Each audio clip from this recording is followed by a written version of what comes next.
Thank you, Rob.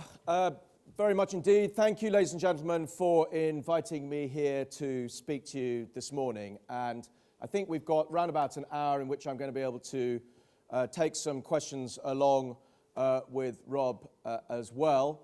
And I value that opportunity. Actually, over the course of the last few months, I have, as I hope many of you know, sought to engage with the APA and with the chief executives of authorities, with individual chairs and people on police authorities about our reform agenda. And the first thing I think I'd like to say is that I'm perfectly well aware that a minister who comes to a room like this determined to press on with the government's proposal to abolish police authorities in a fundamental reform of policing is hardly likely to be welcome news to you. And we could, of course, have a debate about that, about the principle of the reforms, and take up, if you like, the hour in exchanges about whether or not we are doing the right thing. I'm happy to listen to your views and happy to push back and explain why I believe we're doing the right thing. But what I would like to focus on also this morning is what I think the real challenges are for all of us, you and I, over the course of the next few months as we move to what I believe will be the inevitable transition to police and crime commissioners. And I say inevitable not because I want to prejudge what the House of Commons will decide, but because the proposal to replace police authorities with a directly elected individual was in the Conservative Party's manifesto. Actually, it was in our manifesto on the previous election as well. Those of you who follow politics will know that it was something that David Cameron was talking about during the party leadership campaign, before he became leader. You will have heard him talking about it in Prime Minister's Questions last week. And you'll also know that the Liberal Democrats too were committed in their manifesto to reform police authorities in a slightly different way through directly elected members of police authorities. And that means that we've arrived at a coalition agreement to introduce police and crime commissioners with strict checks and balances. And I want to talk a little bit about those in a minute. You'll have also noticed that over the course of the last few years, the previous government too had proposed reform of police authorities, not once, I think, but twice. And the most acute amongst you will have noticed that the Shadow Home Secretary, a couple of days ago, in a seminar organised by the Home Affairs Select Committee up at Cannock, where we talked about these issues, said that the current arrangements for the governance of policing at the local level were not optimal.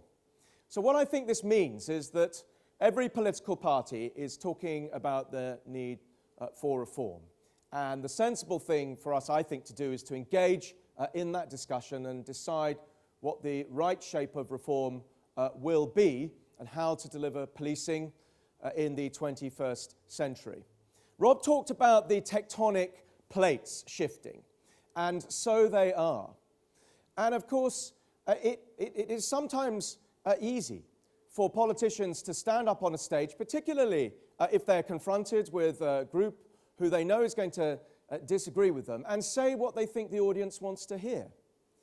But I believe that we were elected to govern in the national interest and to take tough decisions.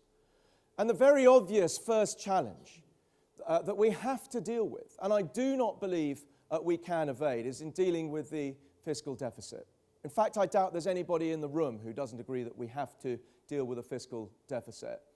And the financial challenge that confronts the country is inescapable, and we've seen in terms of many of our European neighbours what happens if you go too far down the track of avoiding those decisions or taking the wrong policy judgments. And policing must play its share in reducing the deficit. We have, in fact, in the settlement that we arrived at, given policing a measure of protection against what were the anticipated budgetary cuts. And I want to pick up just in passing on one thing that Rob said about the scale of that challenge as it confronts policing. He said that there were going to have to be cuts in police budgets of 20%. And he said that there would be 20% less money available for policing. Not true. The cuts in central government funding over 4 years are going to be 20% in real terms. But I hardly need remind this audience above all others that not all of the funding of a police force comes from central government. Of course, a very significant proportion, and I fully understand a varying proportion, depending on the force, comes from local taxpayers too. And on average, and it is on average, what that means is that once you take into account what the Office of Budget Responsibility expects to happen to Precept, including a freeze next year, in line with government policy, but with reasonable rises in years 2, 3, and 4, the average saving that is going to have to be made is 14%. So it is not true that police budgets are going to have to be cut by 20%. The average cut will be 14%. That is the scale of the challenge. And it's not an insignificant one, but it is important that we understand exactly what it is. I'm going to come back to that issue in a moment. But that, it seems to me, is the first and inescapable challenge, that we have to deal with a deficit and that we have to take very tough decisions in order to do so. The second challenge that I think confronts us is that we live in a very different age today, the age of accountability and transparency, the age where the public want to know more about what is going on, ask ever tougher questions of public bodies and institutions. And that demand for accountability, a demand, by the way, that I think members of Parliament were very slow to understand in relation to our own affairs, and very slow to understand the force of what transparency really means. That demand also means that I think there is an increasing public disconnection with services that are being delivered in a very centralized way.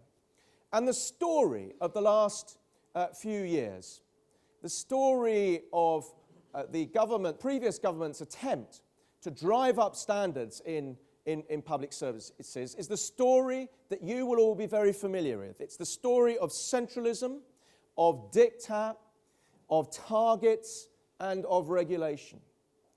Now, in the spirit of non-partisanship that I know pervades this room and characterizes police authorities, let me say that I think the attempt at centralism was done for benign, not malign reasons. It was done because the previous government believed, as did the government before it start to believe, that standards are levered up through central direction.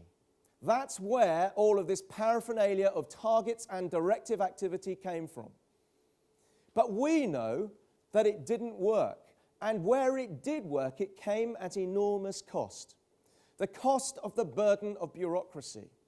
The cost of compliance, which falls on police forces, but yes, on authorities too.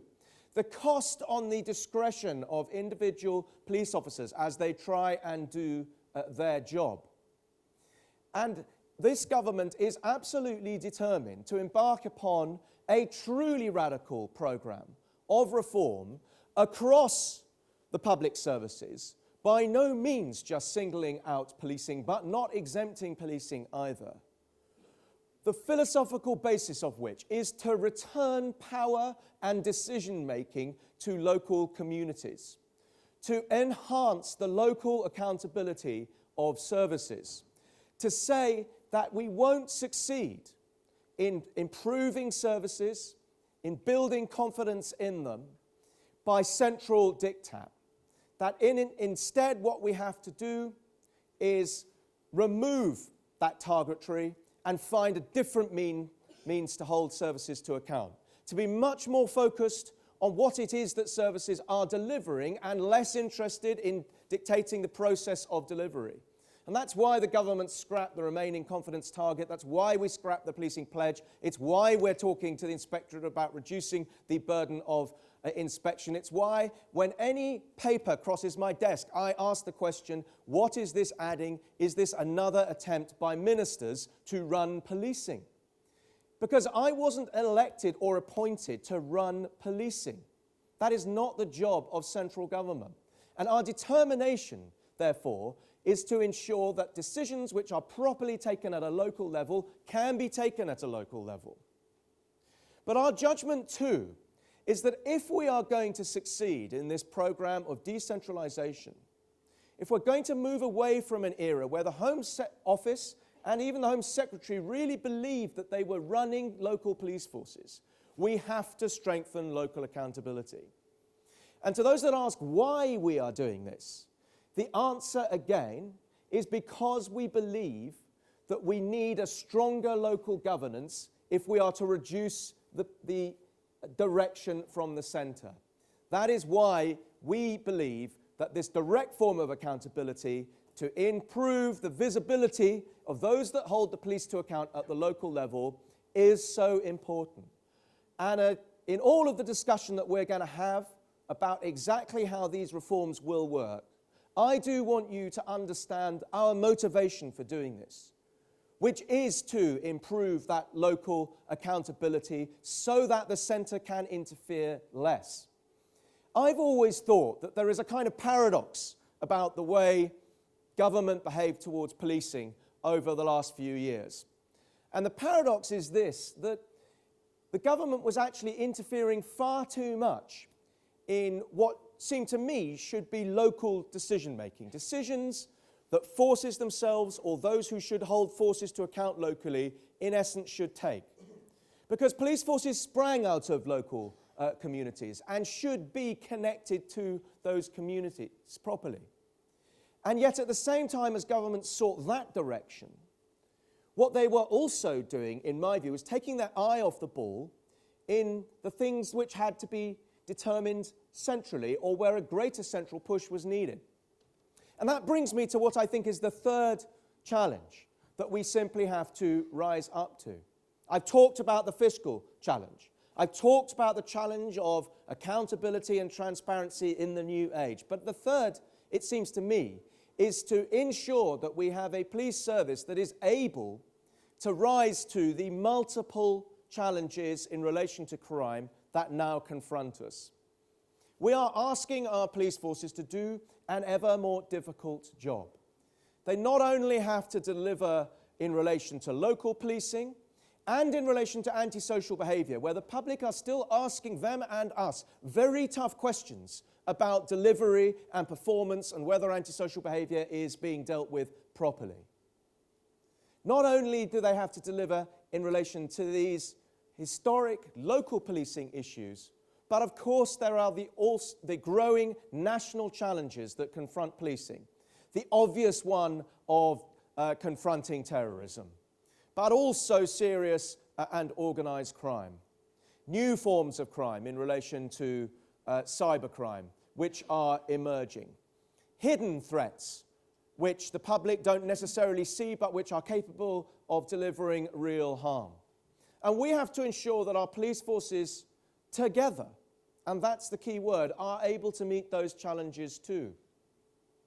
So just as we want to strengthen local accountability, we also need to make sure that the centre is focused on the right things and is able to assist forces to deliver on those crimes, to deal with those threats that actually cross force borders. And that's the purpose of us fundamentally altering the landscape at the national level too.